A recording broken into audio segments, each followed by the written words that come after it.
स्वागत है एक बार फिर से आपका स्टडी आरबी में। ऑनलाइन पढ़ेंगे क्योंकि सब पढ़ेगा तभी तो भारत आगे बढ़ेगा। हेलो स्टूडेंट, मैं राजेश बड़गुजर स्टडी आरबी में एक बार फिर से आपका स्वागत करता हूँ। आज हम कक्षा 8 का जो दूसरा पार्ट है उसको पढ़ने वाले हैं। पहला पार्ट हमने पढ़ लिया। तो ये जो पुस्तक है हमारा राजस्थान, ये राजस्थान सरकार के द्वारा भी नया सिलेबस जो परिवर्तित हुआ है उसमें शामिल की गई है। आज हम जानेंगे दूसरा पार्ट जो क्रांति से संबंधित है। 1857 की जो क्रांति हुई थी भारत में, उस भारत की क्रांति में जो राजस्थान का प्रभाव था उसके बारे में इस पार्ट में जानेंगे कि क्रांति के क्या कारण थे और विद्रोह कहाँ कहाँ हुआ। इसके अलावा क्रांति के परिणाम क्या निकले, इस पार्ट से जानेंगे। तो हम पार्ट को रेगुलरली पढ़ेंगे, आप सभी का ध्यान इस पार्ट में रहेगा। तो भारत में आज़ादी के लिए चेतना और संघर्ष का इतिहास हमारे लिए स्मरणीय है। ये 1857 ईस्वी से शुरू होता है।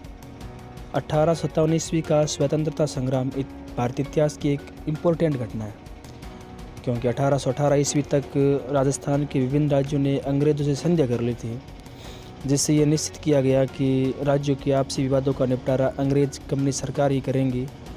परंतु अंग्रेज कंपनी ने राज्यों के आंतरिक मामलों में हस्तक्षेप, किसानों एवं जनसाधारण के हितों पर कुठारघात करके राजस्थान में कंपनी के विरुद्ध असंतोष की भावना को प्रसार कर दिया। तो मोटा मोटी आपने जान लिया कि क्रांति होने से पीछे क्या कारण हो सकते हैं। तो अब हम कुछ बिंदु से समझेंगे इस क्रांति के कारण जो राजस्थान में घटी। पहला कारण है राजस्थान में 1857 की क्रांति के कारण में अगर जानेंगे तो फर्स्ट कारण है कंपनी का राज्यों के आंतरिक शासन में हस्तक्षेप करना। कैसे? संधि पत्र की शर्तों की अनदेखी करते हुए अंग्रेज राज्यों के आंतरिक प्रशासन में हस्तक्षेप करने लगे। जैसे 1839 ईस्वी में जोधपुर किले पर अधिकार हो, या मांगरोल के युद्ध में कोटा महाराव के विरुद्ध दीवान जालिम सिंह की मदद, मेवाड़ प्रशासन में बार बार हस्तक्षेप आदि के कारणों से पहला ये जो फैक्ट बैठता है कि आंतरिक मामलों में हस्तक्षेप, इसका ये कारण होगा। उसके बाद अगला जो कारण जानेंगे तो वो है राज्यों में उत्तराधिकारी के प्रश्न पर असंतोष। उत्तराधिकारी का मतलब है किसी एक राजा की मृत्यु के बाद में उसके परिवार से कोई व्यक्ति वापस राजा बने, लेकिन मान लीजिए राजा का पुत्र हो ही न हो, राजा निसंतान हो, तो ऐसी स्थिति में अंग्रेजों ने उस राज्य को हड़प लिया। तो दूसरा कारण ये बनता है। जैसे निसंतान राजाओं द्वारा गोद लेने संबंधी मामलों में कंपनी ने अपने निर्णय देशी रियासतों पे लादने की कोशिश की, यानी ज़बरदस्ती थोपने का कार्य किया। जैसे 1826 ईस्वी में अलवर राज्य में हस्तक्षेप कर अलवर राज्य को 2 भागों में बांट दिया, और 1826 ईस्वी में भरतपुर के लोहागढ़ दुर्ग को नष्ट कर दिया और वहाँ पर एक पॉलिटिकल एजेंट जो काउंसिल के नाम से जानता उसकी नियुक्ति कर दी। इसके अलावा 1844 ईस्वी में बांसवाड़ा महारावल, उस समय लक्ष्मण सिंह नाबालिग थे, तो उसके कारण अंग्रेजों ने वहाँ पर क्या कर लिया, नियंत्रण कर लिया। इन सभी कारणों के कारण, यानी उत्तराधिकारियों के कारण, वहाँ पर एक दूसरा कारण बैठता है राजस्थान में क्रांति का। ठीक है, अगला है सामान्य जनता की भावना। कैसे? राजस्थान में सामान्य जनता की भावना अंग्रेजों के विरुद्ध चरम सीमा पर थी, यानी अंग्रेजों के विरुद्ध हो गए थे। सामान्य लोग भी अंग्रेजों से विरोध करने लगे कि ये जो गोरे लोग हैं वो हम लोगों को क्यों नहीं आज़ाद क्यों नहीं कर रहे हैं, क्यों परेशान कर रहे हैं। ठीक है, जिसके कारण सामाजिक सुधार, आर्थिक नीतियों, यहाँ की जनता ने धर्म के जीवन में अंग्रेजों द्वारा सभी चीज़ों में हस्तक्षेप की संज्ञा दी, यानी हर मामलों में अंग्रेज क्या कर रहे हैं, इंटरफेयर कर रहे हैं। ठीक है, तो डोंगजी और जवाहर जी और लोटिया जाट नामक जो कुछ क्रांतिकारी ऐसे वीर पुरुष हुए, तो उन्होंने तो क्या किया, नसीराबाद की सैनिक छावनी को लूट लिया, और ऐसे लूटने के कारण आम जनता ने बहुत प्रसन्नता हुई। हालांकि काम ये गलत था, लेकिन फिर भी वहाँ के जो सामान्य लोग थे वो बहुत ही इन बातों को अच्छी मानते थे, क्योंकि वो अंग्रेजों से विरुद्ध थे, इसलिए वो उनको ये सही मानते थे, उचित मानते थे। अगला जो कारण है वो है राज्यों में आर्थिक मामलों में हस्तक्षेप। अब देखो, आर्थिक मामलों की बात करें तो अंग्रेज कंपनी ने राज्यों के साथ खिराज वसूलने की प्रथा द्वारा आर्थिक शोषण की नीति लागू की। इसके अलावा कुछ ऐसे गठन कर दिए, विभागों की स्थापना कर दी जो कहीं ना कहीं अंग्रेजों को फ़ायदा देगा ही, लेकिन सामान्य जनता और वहाँ के शासकों के लिए कुठारघात था। कैसे? जैसे 1822 ईस्वी में, ये आप डेट या वर्ष ध्यान रखना, 1822 ईस्वी में मेरवाड़ा बटालियन की स्थापना करना, ये अच्छा क्वेश्चन हो सकता है, ठीक है। इसके अलावा 1834 ईस्वी में शेखावटी ब्रिगेड की स्थापना और 1835 ईस्वी में जोधपुर लीजियन का गठन करना, इसके साथ ही मेवाड़ भील कोर जिसकी स्थापना 1841 ईस्वी में। ये सभी बटालियन कंपनी द्वारा स्थापित की गई, तो इसके रख रखाव का जो जिम्मा था, जो खर्चा था, वो भी संबंधित राज्यों से वसूला जाता था। तो इसके कारण आर्थिक जो राजस्व था, टैक्स था, वो अब किसी शासक को नहीं होकर सीधा अंग्रेज़ों को जाता, जिसके चलते वहाँ के जो सामंतवादी लोग थे, वहाँ के जो शासक थे, वो भी अंग्रेज़ों के विरुद्ध होने लगे। अब सामंतों की उस समय मनोदशा कैसी थी?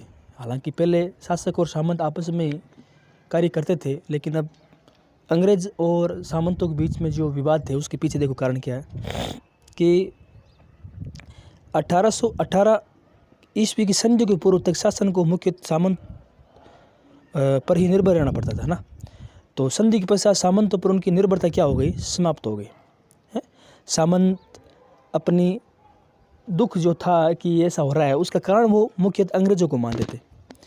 तो धीरे धीरे अंग्रेज़ों में उनसे गुस्सा, रोष बढ़ता गया।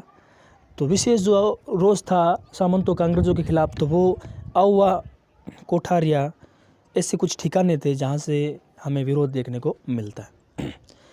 अब इस क्रांति का जो तात्कालिक कारण है, उसको हम जानेंगे कि मुख्य कारण क्या था। वैसे भारत की अगर बात करें तो मुख्य कारण था कि चर्बी वाले जो कारतूस थे, जो राइफल में लगते हैं, उसमें गाय व सूअर के मांस क्या है लगा दिए थे। अब उनको मुंह से खोलना पड़ता था। तो ये जो सैनिक थे, वो अपनी इस चीज़ को धर्म के विरुद्ध मानते थे। तो ये एक तात्कालिक कारण था, जो कहीं ना कहीं क्रांति का विस्फोट होने का एक कारण माना जाता है, ठीक है। अब हम मानते हैं कि क्रांति का प्रारंभ भारत में कहाँ हुआ, राजस्थान में कहाँ, उसको हम जानेंगे। तो भारत की अगर बात करें तो 10 मई 1857 की क्रांति हुई, ठीक है। और मेरठ में ये क्रांति शुरू हुई थी। और जब मेरठ में क्रांति शुरू हुई थी, उसमें मेवाड़, मारवाड़ और जयपुर में जो पीए थे अंग्रेज़ों के, जो पॉलिटिकल एजेंट थे, वो क्रमशः मेजर सॉवर्स, मैकमोसन और कर्नल ईडन थे।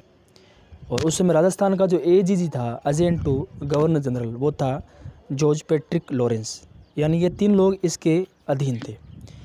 अब हम जानेंगे राजस्थान की कुछ ऐसी छावनियाँ थी जहाँ पे विद्रोह हुआ था सीधा। तो ये जानेंगे कि उस समय कौन कौन सी सैनिक छावनियाँ थी जहाँ पर ये विद्रोह हुआ था। तो हम जानेंगे राजस्थान में 1857 ईस्वी क्रांति के समय 6 सैनिक छावनियाँ थी। याद रखना, 6 सैनिक छावनियाँ थी, ठीक है। कौन कौन सी थी? नसीराबाद, नीमच, एरनपुरा, देवली, ब्यावर और खेरवाड़ा। कौन से स्थान है? तो आप देख सकते हैं इनके सामने इनके स्थान भी अजमेर, ग्वालियर, पाली, टोंक, अजमेर और उदयपुर। यानी अजमेर में 2 जगह थी। और उस समय रेजिमेंट कौन कौन से तैनात थे वहाँ पर? तो नसीराबाद में 15वीं बंगाल थी, नीमच में मालवा, मेवाड़, राजपूताना था, एरनपुरा में जोधपुर लीजियन था, देवली कोटा कंटीजेंट नामक था, ब्यावर में रेजिमेंट था, खेरवाड़ा में भील रेजिमेंट था। इस प्रकार से कुछ रेजिमेंट थे। अब हम बात करेंगे आगे, जानेंगे कि कुछ एक ऐसे स्थान थे जहाँ पे क्रांति बड़ी विस्फोटक हुई। जैसे शुरुआती बात करते हैं नसीराबाद में विद्रोह। तो राजस्थान में 28 मई 1857 ईस्वी को जो अजमेर में नसीराबाद है, वहाँ से क्रांति शुरू हुई। तो इन भारतीय सैनिकों ने तोप खाने के सैनिकों को अपनी तरफ मिला, तोपों पर अधिकार कर लिया। विद्रोही सैनिकों ने छावनी को लूट लिया। और वहाँ पर इम्पोर्टेंट आपको याद रखनी है कि मेजर स्पॉटिसवुड एवं न्यूबरी की हत्या कर सैनिकों ने दिल्ली की ओर प्रस्थान कर लिया। ये नसीराबाद फैक्ट आपको याद रखना। उसके बाद में नीमच विद्रोह थोड़ा इम्पोर्टेंट रहता है, नीमच भी, क्योंकि ये एमपी में है और वहाँ से भी हमारे राजस्थान का संबंध रहा है। तो 3 जून 1857 ईस्वी को नीमच छावनी में सैनिकों में एक सैनिक था जिसका नाम था मोहम्मद अली बेग के नेतृत्व में विद्रोह कर दिया, ठीक है। विद्रोह कर वहाँ के जो शस्त्रागार थे, जहाँ पर हथियार थे, वहाँ पर आग लगा दी। उस समय नीमच छावनी के जो कप्तान थे मैकडोनाल्ड ने किले की रक्षा की जो प्रयास किया था, परंतु किले में तैनात सेना ने भी क्या कर दिया, संघर्ष शुरू कर दिया, है ना। विद्रोही सैनिक चित्तौड़, हमीरगढ़, बनेड़ा आदि जो अंग्रेजी बंगले थे, जो अंग्रेज लोग रहते थे, उनको लूटते हुए शाहपुरा पहुँचे। शाहपुरा के उस समय जागीरदारों ने विद्रोही सेना के लिए रसद की सामग्री जो थी वो आपूर्ति की, खाने पीने की व्यवस्था की। और नीमच में क्रांति की सूचना पाते ही सावर्स ने मेवाड़ की पलटन को क्रांतिकारियों को दबोचने के लिए निकालने के लिए भेजा और स्वयं नीमच की ओर बढ़ा। तो सावर्स ने कोटा, बूंदी तथा मेवाड़ की सेनाओं की सहायता से नीमच पर पुनः क्या कर लिया, अधिकार कर लिया। ये था नीमच में विद्रोह। अब बात करते हैं एरिनपुरा में विद्रोह। ध्यान दें, एरिनपुरा का जो विद्रोह था वो 21 अगस्त 1857 से शुरू होता है।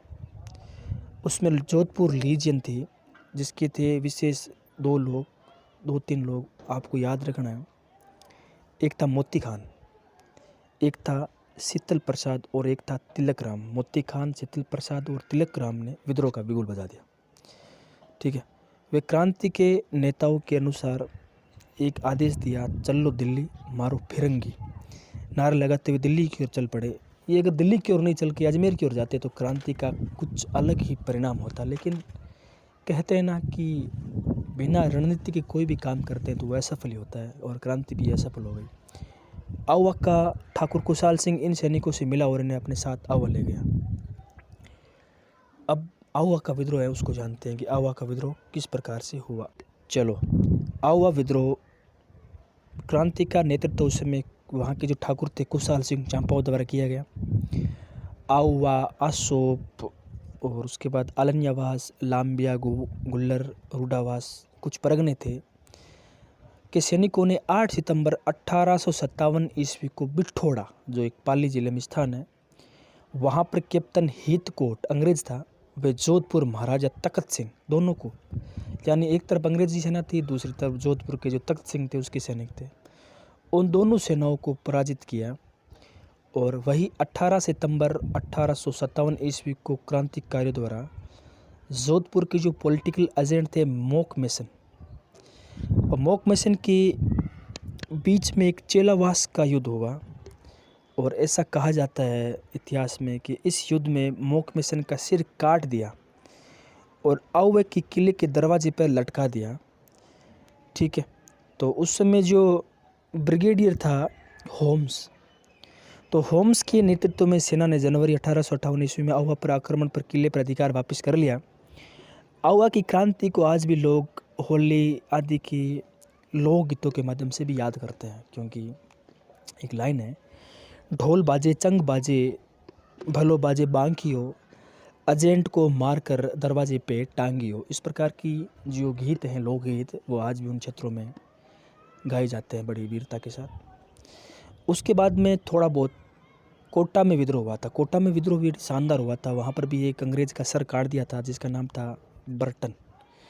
तो कोटा की जो क्रांति शुरू हुई थी वो 15 अक्टूबर 1857 को हुई थी। ठीक है, उसमें 2 व्यक्ति थे वहाँ पर, लाला जयदयाल व मेहराब अली खान। याद रखना आप, इंपॉर्टेंट हो सकते हैं दोनों, कई बार आते भी हैं प्रश्न में। लाला जयदयाल व मेहराब खान द्वारा की गई थी राजस्थान में सबसे ज़्यादा सुनियोजित व सुनियंत्रित क्रांति कोटा में मानी जाती है। ठीक है, तरीके से हुई थी सारी क्रांति। विद्रोही सैनिकों ने कैप्टन बर्ट का सिर तो काटा, लेकिन उसके साथ ही कोटा शहर के लोगों का भय मिटाने के लिए उस कोटा शहर में सिर को घुमाया। उस समय कोटा के जो महाराजा थे राम सिंह द्वितीय थे, ध्यान देना, कई बार आ ही जाता है कि उस समय कौन थे, तो राम सिंह सेकंड थे ना, वो वहाँ के शासक थे। उस शासक को क्रांतिकारियों ने क्या कर दिया, कोटा दुर्ग में कैद कर दिया। ठीक है, तो ऐसे स्थानों के अलावा भी राजस्थान में कई ऐसे स्थल थे जहाँ भी क्रांति का शंखनाद हुआ था, जैसे बनेड़ा, कोठारिया आदि ने क्रांतिकारियों ने भी वहाँ पर भाग लिया था। ठीक है, अब हम बात करेंगे क्रांति का समापन किस प्रकार से हुआ। तो जून 1858 ईस्वी तक अंग्रेजों ने अधिकांश रियासतों पर पुनः अपना नियंत्रण स्थापित कर लिया। तांत्या टोपे क्रांतिकारी जयदयाल तथा मेहराब अली खान को फांसी पर चढ़ा दिया। ठीक है, लेकिन क्वेश्चन बैठता है कि राजस्थान की जो 1857 क्रांति है ना, उस क्रांति का पहला ऐसा क्रांतिकारी कौन है जिसको फांसी पर चढ़ाया गया, तो आपको याद रखना अमरचंद भाटिया। ठीक है, ये राजस्थान की क्रांति में सबसे ज़्यादा जो धन है, जो भामाशाह के रूप में भी जाने जाते हैं, और इन्होंने अंग्रेजों से विरोध किया तो अंतिम रूप में उनसे फांसी पर भी चढ़ा दिया गया। अब हम जानेंगे असफलता के जो कारण थे उसको।